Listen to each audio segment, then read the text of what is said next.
ನನಗೂ ಒಬ್ಬ ಹುಡುಗ ಬೇಕು ಎಂದವಳ ಬಾಳಲ್ಲಿ ಬಿರುಗಾಳಿ ಎದ್ದಿದೆ. ಕಾಡುವಂತ ಗೆಳೆಯ ಬೇಕು ಎಂದವಳ ಬದುಕಿನಲ್ಲಿ ಭಾರಿ ನಿರಾಸೆ ಮೂಡಿದೆ.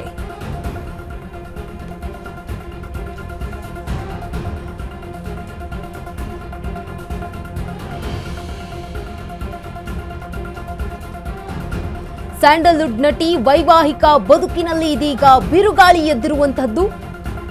ಸ್ಯಾಂಡಲ್ವುಡ್ನಲ್ಲಿ ಮತ್ತೊಂದು ಡಿವೋರ್ಸ್ ಸದ್ದು ಮಾಡ್ತಾ ಇದೆ. ನಟಿ ಶುಭ ಪೂಂಜಾ ವೈವಾಹಿಕ ಬದುಕಿನಲ್ಲಿ ಇದೀಗ ಬಿರುಗಾಳಿ ಎದ್ದಿರುವಂತದ್ದು. ಮದುವೆಯಾದ 4 ವರ್ಷಕ್ಕೆ ದಾಂಪತ್ಯ ಜೀವನದಲ್ಲಿ ವಿರಸ ಮೂಡಿದೆ. ವಿಚ್ಛೇದನ ಕೋರಿ ಕೋರ್ಟ್ ಮೆಟ್ಟಿಲೇರಿದ್ದಾರೆ ನಟಿ ಶುಭ ಪೂಂಜಾ. ಪರಸ್ಪರ ಒಪ್ಪಿಗೆ ಮೇರೆಗೆ ಫ್ಯಾಮಿಲಿ ಕೋರ್ಟ್ಗೆ ದಂಪತಿ ಅರ್ಜಿಯನ್ನ ಸಲ್ಲಿಕೆ ಮಾಡಿದ್ದಾರೆ. ಸುಮಂತಾ ಬಿಲ್ ಅವರನ್ನ ಮದುವೆಯಾಗಿದ್ದ ಶುಭ ಪೂಂಜಾ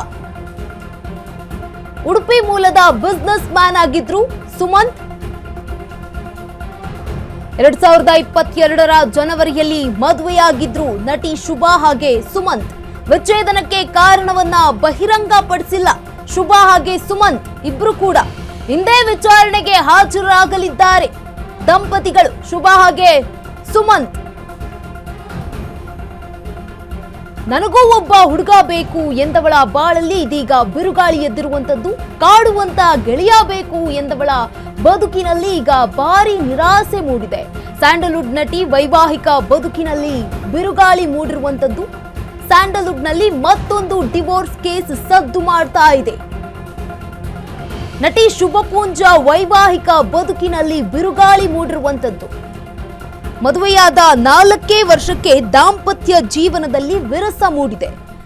ವಿಚ್ಛೇದನ ಕೋರಿ ಕೋರ್ಟ್ ಮೆಟ್ಟಿಲೇರಿದ್ದಾರೆ ನಟಿ ಶುಭ ಪೂಂಜಾ. ಪರಸ್ಪರ ಒಪ್ಪಿಗೆ ಮೇರೆಗೆ ಕೋರ್ಟ್ಗೆ ದಂಪತಿ ಅರ್ಜಿಯನ್ನ ಸಲ್ಲಿಕೆ ಮಾಡಿದ್ದಾರೆ. ಸುಮಂತ್ರನ್ನ ಮದುವೆಯಾಗಿದ್ರು ಶುಭ ಪೂಂಜಾ. ಉಡುಪಿ ಮೂಲದ ಬಿಸಿನೆಸ್ ಮ್ಯಾನ್ ಆಗಿದ್ರು ಶುಭ. 2022ರ ಜನವರಿಯಲ್ಲಿ ಮದುವೆಯಾಗಿತ್ತು ಈ ಒಂದು ಜೋಡಿ. ಲಾಕ್ಡೌನ್ ಇತ್ತು, ಆ ಕಾರಣದಿಂದ ತುಂಬಾನೇ ಹತ್ರದ ಸಂಬಂಧಿಗಳು ಮಾತ್ರ ಈ ಒಂದು ಮದುವೆಯಲ್ಲಿ ಭಾಗಿಯಾಗಿದ್ರು. ಅದ್ದೂರಿಯಾಗಿ ಮದುವೆ ಆಗಿರಲಿಲ್ಲ. 2022ರಲ್ಲಿ ಲಾಕ್ಡೌನ್ ಇತ್ತು, ಆ ವೇಳೆ ಮದುವೆ ಆಗಿದ್ದಂತಹ ಜೋಡಿ 4 ವರ್ಷಕ್ಕೆ ಈಗ ದಾಂಪತ್ಯ ಜೀವನದಲ್ಲಿ ವಿರಸ ಮೂಡಿದೆ. ವಿಚ್ಛೇದನಕ್ಕೆ ಕಾರಣ ಬಹಿರಂಗ ಪಡಿಸಿಲ್ಲ ಎಲ್ಲೂ ಕೂಡ. ಶೀಘ್ರವೇ ವಿಚಾರಣೆಗೆ ಹಾಜರಾಗಲಿದ್ದಾರೆ ಸುಮಂತ್ ಹಾಗೆ ಶುಭ.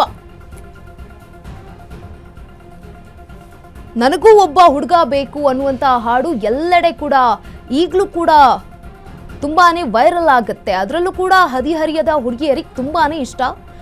ಈ ಒಂದು ಮೊಗ್ಗಿನ ಮನಸ್ಸು ಮೂಲಕ ಬ್ರೇಕ್ ಕೊಟ್ಟಿತ್ತು ಶುಭ ಪೂಂಜಾ ಅವರಿಗೆ.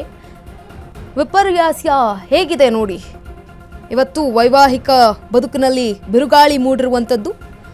ಸುಮಂತ್ರನ್ನ ಮದುವೆಯಾಗಿದ್ರು 2022ರಲ್ಲಿ. ಈಗ ವಿಚ್ಛೇದನ ಕೋರಿ ಅರ್ಜಿಯನ್ನ ಸಲ್ಲಿಕೆ ಮಾಡಿರುವಂಥದ್ದು. ಪರಸ್ಪರ ಒಪ್ಪಿಗೆಯ ಮೇರೆಗೆ ಇಬ್ಬರಿಗೂ ಕೂಡ ಡಿವೋರ್ಸ್ ಬೇಕು ಅನ್ನುವಂತಹ ಕಾರಣಕ್ಕೆ ಪರಸ್ಪರ ಒಪ್ಪಿಗೆಯ ಮೇಲೆಗೆ ಈಗ ಡಿವೋರ್ಸ್ಗೆ ಅರ್ಜಿಯನ್ನ ಸಲ್ಲಿಕೆ ಮಾಡಿದ್ದಾರೆ. ಆದರೆ ಎಲ್ಲೂ ಕೂಡ ಕಾರಣವನ್ನ ಬಹಿರಂಗ ಪಡಿಸಿಲ್ಲ, ಯಾಕೆ ವಿಚ್ಛೇದನ ತೆಗೆದುಕೊಳ್ತಾ ಇದ್ದೀವಿ ಅಂತ. ಶೀಘ್ರವೇ ವಿಚಾರಣೆಗೆ ಹಾಜರಾಗಲಿದ್ದಾರೆ ಶುಭ ಹಾಗೆ ಸುಮಂತ್ ಇಬ್ರು ಕೂಡ. ಸ್ಯಾಂಡಲ್ವುಡ್ ನಟಿ ವೈವಾಹಿಕ ಬದುಕಿನಲ್ಲಿ ಇದೀಗ ಬಿರುಗಾಳಿ ಎದ್ದಿದೆ. ಮತ್ತೊಂದು ಡಿವೋರ್ಸ್ ಕೇಸ್ ಸದ್ದು ಮಾಡ್ತಾ ಇರುವಂತದ್ದು.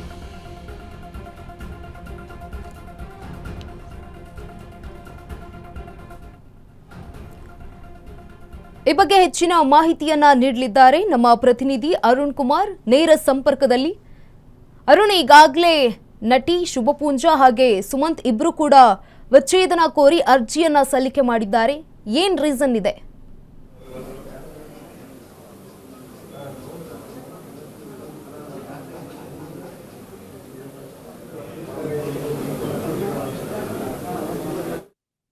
ಪ್ರಮುಖವಾಗಿ ಸ್ಯಾಂಡಲ್ವುಡ್ನ ಶುಭ ಪೂಂಜಾ ಅವರು ವೈವಾಹಿಕ ಜೀವನಕ್ಕೆ ಒಂದು ಡೈವರ್ಸನ್ನು ಅಪ್ಲೈ ಮಾಡ್ಕೊಂಡಿರುವಂಥದ್ದು. ಸುಮಂತ್ ಅವರನ್ನು ಉಡುಪಿ ಮೂಲದ ಸುಮಂತ್ ಅವರನ್ನು 2022 ಜನವರಿಯಲ್ಲಿ ಮದುವೆ ಆಗಿದ್ದರು. ಅದಾದ ನಂತರ 4 ವರ್ಷಗಳ ನಂತರ ಇದೀಗ ಮೊನ್ನೆ ಮಂಗಳವಾರ ಡೈವರ್ಸ್ಗೆ ಅಪ್ಲೈಯನ್ನು ಮಾಡಿರುವಂಥದ್ದು. ನಿನ್ನೆ ಕೋರ್ಟ್ ಅಲಾಟ್ಮೆಂಟ್ ಆಗಿರುವಂಥದ್ದು. ಮುಂದಿನ ದಿನಾಂಕ ಇನ್ನೂ ಸಹ ನಿಗದಿ ಆಗಿಲ್ಲ, ಯಾವತ್ತು ವಿಚಾರಣೆಗೆ ಬರುತ್ತೆ ಏನು ಅನ್ನೋದ್ರ ಬಗ್ಗೆ. ಆದರೆ ಅದರಲ್ಲಿ ಕಾರಣಗಳನ್ನು ಯಾವುದೇ ರೀತಿಯಂಥ ಉಲ್ಲೇಖ ಅಪ್ಲಿಕೇಶನ್ನಲ್ಲಿ ಕಾರಣಗಳನ್ನು ಯಾವುದೇ ರೀತಿಯಂಥ ಕಾರಣಗಳನ್ನು ಸಹ ಉಲ್ಲೇಖ ಮಾಡಿಲ್ಲ. ಆದರೆ ಪರಸ್ಪರ ಒಪ್ಪಿಗೆ ಮೇರೆಗೆ ಇಬ್ಬರು ಸಹ ಏನು ಡೈವರ್ಸ್ಗೆ ಅಪ್ಲೈ ಮಾಡಿರೋದಾಗಿ ಗೊತ್ತಾಗಿರುವಂಥದ್ದು. ಸೊ ಮಂಗಳವಾರ ಕೋರ್ಟ್ಗೆ ಅಪ್ಲಿಕೇಶನನ್ನು ಇಬ್ಬರು ಸಹ ಹಾಕ್ಕೊಂಡಿದ್ದಾರೆ. ನಿನ್ನೆ ಕೋರ್ಟ್ ಅಲಾಟ್ಮೆಂಟ್ ಆಗಿರುವಂಥದ್ದು, ಯಾವ ಕೋರ್ಟ್ಗೆ ಈ ಒಂದು ವ್ಯಾಪ್ತಿ ಬರುತ್ತೆ ಅಂತ ಹೇಳ್ಬಿಟ್ಟು. ಅದು ಶಾಂತಿನಗರದಲ್ಲಿರುವಂತಹ ಒಂದು ಫ್ಯಾಮಿಲಿ ಕೋರ್ಟ್ನಲ್ಲಿ ಈ ಒಂದು ಅರ್ಜಿಯ ವಿಚಾರಣೆ ನಡೆಯುತ್ತೆ. ಆದರೆ ಪ್ರಮುಖವಾಗಿ ಅರ್ಜಿಯಲ್ಲಿ ಯಾವುದೇ ರೀತಿಯಾದ ಕಾರಣಗಳನ್ನು ಅವರು ಮೆನ್ಷನನ್ನು ಮಾಡ್ಕೊಂಡಿಲ್ಲ. ಆದರೆ ಏನು ಕಾರಣಗಳೇನಿರುತ್ತೆ ಅನ್ನೋದನ್ನು ಅದು ವಿಚಾರಣೆ ಸಂದರ್ಭದಲ್ಲಿ ಅವರ ಪರ ವಕೀಲರು ಒಂದು ಕೋರ್ಟ್ಗೆ ಮನವರಿಕೆ ಮಾಡ್ತಾರೆ. ಮ್ಯೂಚುವಲ್ ಆಗಿ ಅಂಡರ್ಸ್ಟ್ಯಾಂಡಿಂಗ್ ಮೇಲೆ ಅವರಿಬ್ಬರು ಸಹ ದೂರ ಆಗೋಕ್ಕೆ ಈ ಸದ್ಯಕ್ಕೆ ನಿರ್ಧಾರ ಮಾಡಿದ್ದಾರೆ ಅಂತ ಅನ್ನೋದು ಗೊತ್ತಾಗಿದೆ. ಅದೇ ಕಾರಣಗಳು ಏನು ಅನ್ನೋದು ಸಹ ಗೊತ್ತಾಗಿಲ್ಲ. ಆದರೆ ಅವ್ರು ಮ್ಯೂಚುವಲ್ ಆಗಿ ತಗೊಂಡಿದ್ದಾರೆ ಅನ್ನೋದ್ರ ಬಗ್ಗೆಯೂ ಸಹ ಒಂದು ಗೊತ್ತಾಗಿರುವಂಥದ್ದು. ಆದರೆ ಮುಂದಿನ ದಿನಾಂಕ ಯಾವತ್ತು ಏನು ಬರುತ್ತೆ ಅನ್ನೋದು ಗೊತ್ತಾಗಿಲ್ಲ. ಯಾಕಂದರೆ ಸ್ಯಾಂಡಲ್ವುಡ್ನಲ್ಲಿ ನಟಿ ಶುಭಾ ಪುಂಜ್ ಅವರು 2022ರಲ್ಲಿ ಮದುವೆ ಆಗಿದ್ದರು. ಅದಾದ ನಂತರ ಒಂದು 4 ವರ್ಷಗಳಾಗಿತ್ತು. ಆನಂತರ ಇವತ್ತು ಒಂದು ಅರ್ಜಿಯನ್ನು ಸಲ್ಲಿಕೆ ಮಾಡಿರುವಂಥದ್ದು ಒಂದಷ್ಟು ಅವರ ಅಭಿಮಾನಿಗಳಲ್ಲಿ ಸಾಕಷ್ಟು ಬೇಸರ ಸಹ ಉಂಟು ಮಾಡಿದೆ. ಮತ್ತು ಯಾಕೆ ಈ ರೀತಿ ಆಗ್ತಾ ಇದೆ ಅನ್ನೋದು ಸಹ ಏನೂ ಗೊತ್ತಾಗಿಲ್ಲ. ಸದ್ಯಕ್ಕೆ ಈಗ ಒಂದು ಫ್ಯಾಮಿಲಿ ಕೋರ್ಟ್ನಲ್ಲಿ ಈ ಒಂದು ಅರ್ಜಿ ವಿಚಾರಣೆಗೆ ಮುಂದಿನ ದಿನಾಂಕದ ಒಂದು ವಿಚಾರಣೆಗೆ ಬರುತ್ತೆ. ಆ ಒಂದು ಸಂದರ್ಭದಲ್ಲಿ ಇದಕ್ಕೆ ಪ್ರಮುಖವಾದ ಕಾರಣಗಳು ಗೊತ್ತಾಗುವಂಥದ್ದು ಗಂಗಾ.